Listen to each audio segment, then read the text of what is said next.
ఆంధ్రప్రదేశ్ ప్రజలందరికీ కూడా నా నమస్కారాలు.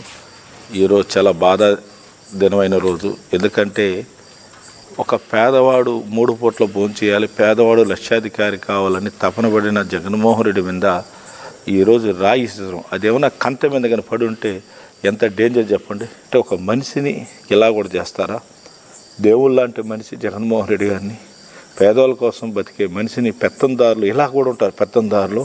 కానీ వాడు ఎంత స్పెషలిస్ట్ చంద్రబాబు నాయుడు టీము ఈరోజు ట్రైనింగ్ ఇచ్చి జగన్మోహన్ రెడ్డిని అంత వెహికల్ అంత దూరం వస్తాడు, ఎలా నెక్స్ట్ నైట్లు ఈరోజు ట్రైనింగ్ తీసుకొని ఎంత దూరం ఉన్నా కూడా అటాక్ చేస్తారు. జగన్మోహన్ రెడ్డి మీద అంత లాంగ్లో కరెక్ట్గా కొట్టడం అనేది ఇది ట్రైనింగ్ తీసుకున్నది కుట్ర. ఇది నేను చెప్తున్నాను, ఒక్కరోజు ప్లానింగ్ కాదు, ఆయన బస్ యాత్ర రోజు నుంచి ప్లానింగ్ స్టార్ట్ అయింది. నిజంగా చెప్తా ఉన్నాను, పైన అమ్మవారు ఉన్నారు. మీరు చేసిన అటువంటి తప్పులు మీ కుటుంబాలు తగులుతాయి. చంద్రబాబు నాయుడు గారు గుర్తుపెట్టుకో, ఇంకా నువ్వు మారవు. నీకు రామారావు నిన్ను పోటు పడటం, ఎంతోమందిని పొట్టను పెట్టుకున్నావు.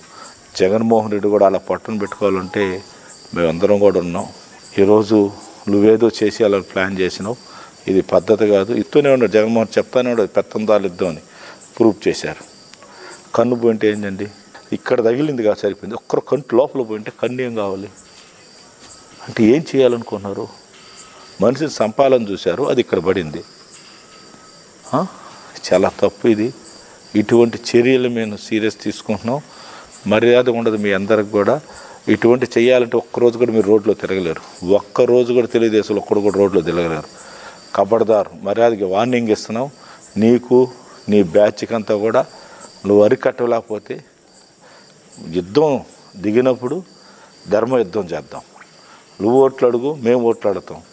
ఎవరికి ప్రజల సైడ్ ఉంటారో వాళ్ళే గెలిపిస్తారు. ఇదేంది ఇది, ముష్టి యుద్ధమా? ఇదేంది ఇది, మనుషులు చంపేసి గెలవాలంటారా? ఈరోజు పథకాలు తీసుకున్న వాళ్ళంతా జగన్మోహన్ రెడ్డి రూపంలో ఉండే మనుషులే. అంత ఈజీ కాదు. జగన్మోహన్ రెడ్డి గారికి ప్రజలందరూ ఆశీర్వాదం ఉన్న రోజులు ఆ భగవంతుడు ప్రజలే కాపాడతారని తెలియజేస్తున్నాను. ఇటువంటి చర్యల్ని మేము తీవ్రంగా ఖండిస్తున్నాం.